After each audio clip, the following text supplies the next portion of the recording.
कोई आदमी डर से है, कोई आदमी मजबूर है, हम उनकी मजबूरी भी समझते हैं, लेकिन आपको यकीन दिलाते हैं कि जितने लोग आज उनके साथ नजर आ रहे हैं, अगर 100 है नूर भाई, तो आप यकीन मानना कि उसका 75 लोग हमको वोट देंगे। इसलिए देंगे क्या? वो लोग इसलिए हमको देंगे वोट कि दिन में उनके साथ रहते हैं और रात के 4:30 बजे हमारे पास 1:30 बजे से आना शुरू होता है और फजीर के नमाज के बाद वो लोग जाते हैं।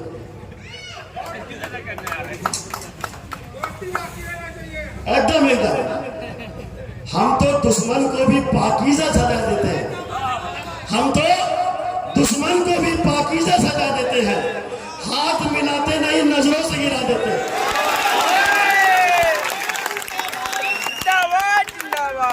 तो दोस्तों, हमें उम्मीद है कि जो लोग नादानी में डर के आज मेरे साथ नहीं है, कल जो हमारा दोस्त था दिन भर मेरे साथ रहता था, आज वो हमसे बहुत दूर है।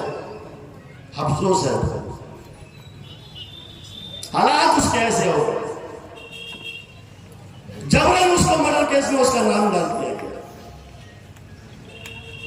उसका पूरा काम हम किए हैं, चाहे वो मुजाहिद खान का नाम हो, चाहे वो जकी अजमल का नाम हो, चाहे वो भक्कू जाहिद का नाम हो, सब किसी की हमने पैरवी की। चाहे वो गौहर अली अंसारी की बात हो, सज्जाद के भाई की हत्या होती है और ये सारे लोग हाईवे में खाना खाते हैं और ये चारों में से हम बता दें किसी का हिम्मत नहीं है कि ये लोग चूटू के मार दें, चूटी को, लेकिन एक षड्यंत्र के तहत उन लोगों का नाम इसलिए दर्शाया गया, FIR में लाया गया कि ये लोग मेरे गिरफ्त में रहे, मेरे शिकंजे में रहे।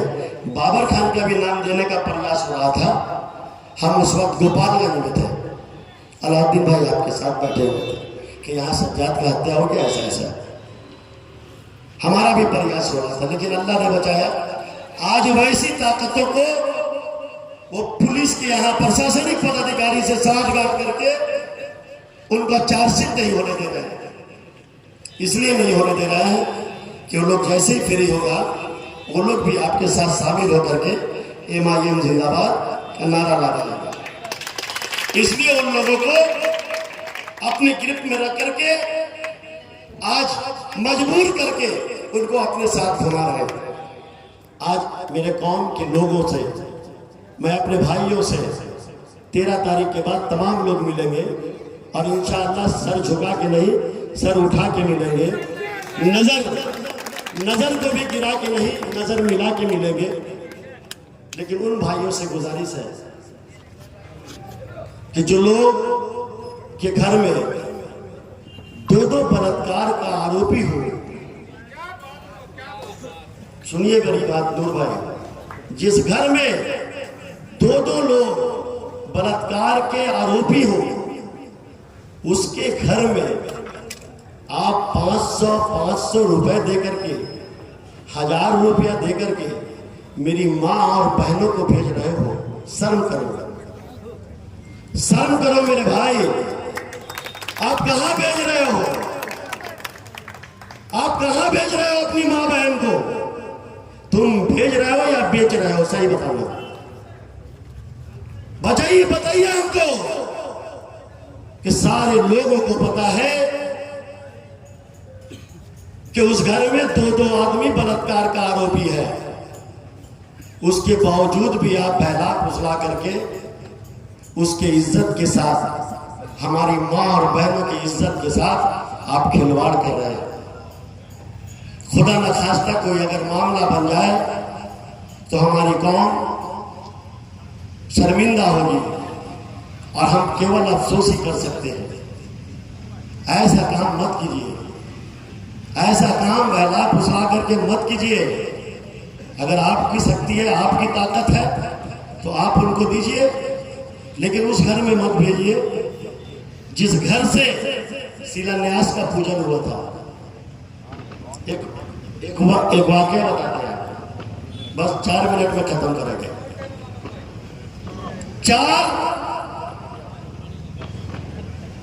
शिलान्यास की बात बता रहे थे। जब राम मंदिर की बात, निर्माण की बात हुई तो वहां शिलान्यास का बात हो रहा था, ईटा पूजन का बात हो रहा था।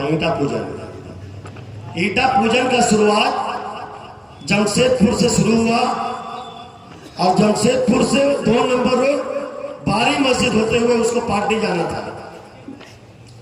और आरएसएस के यहाँ 3 फाउंडर थे। आरएसएस के 3 फाउंडर थे।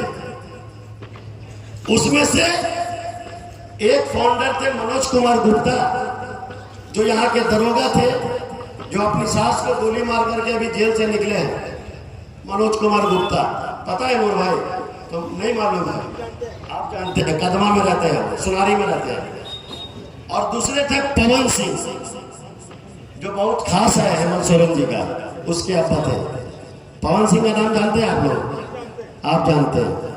और एक थे बंगा गुप्ता के वालिद साहब, आरएसएस के कैडर थे, उनके वालिद भी, मनोज कुमार गुप्ता के भी और पवन सिंह के भी।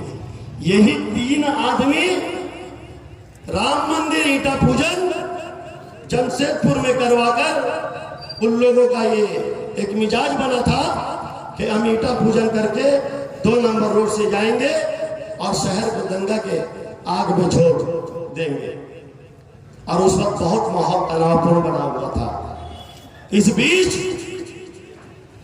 जेएमएम कृष्णा माडी जिला के अध्यक्ष हुआ करते थे, शैलेंद्र महातो केंद्रीय महासचिव थे और हमारे विश्व गुरु शिबू सोरेन केंद्रीय अध्यक्ष है। उनको भी एक मौका मिला कि इस कौम का साथ दो, चुनाव नजदीक है। और उस वक्त झारखंड मुक्ति मोर्चा अपना कमांडो ड्रेस लेकर के, तीर और कमान लेकर के खुदीराम बोस चौक, जिसको मांगो चौक बोलते हैं, वहां हम लोग खड़े हो गए। और ये उन लोगों को चेतावनी दिया, आरएसएस वालों को, कि तुम लोग को डिमना वाला रोड में जाना है, इधर नहीं जाने देना है। तो उससे वो लोग खौफजदा हो गए और सारा ईटा पूजन डिमना रोड से पार्टी होकर के गया। और झारखंड मुक्ति मोर्चा को हमने गले लगाया और गले लगाने के बाद उनकी एक पहचान बनाई और उनको एक मुकाम दिलाया। यही कौम है। कौन? यही मुसलमान कौम है। आज यही मुसलमान कौम ये बताने की भी कोशिश की है कि हम जात की राजनीति नहीं करते, हम जात और पात की बात नहीं करते। हम, हमारी पार्टी और हमारी कौम हमेशा जमात बना करके चलना चाहती है, जिस जमात में ज्ञान प्रसाद भी हो, हमारे मृगेंद्र प्रताप बाबू थे वो हो, सिख हो, ईसाई हो, ये सारे लोग होंगे तो हम इंशाअल्लाह एक अच्छा काम करेंगे।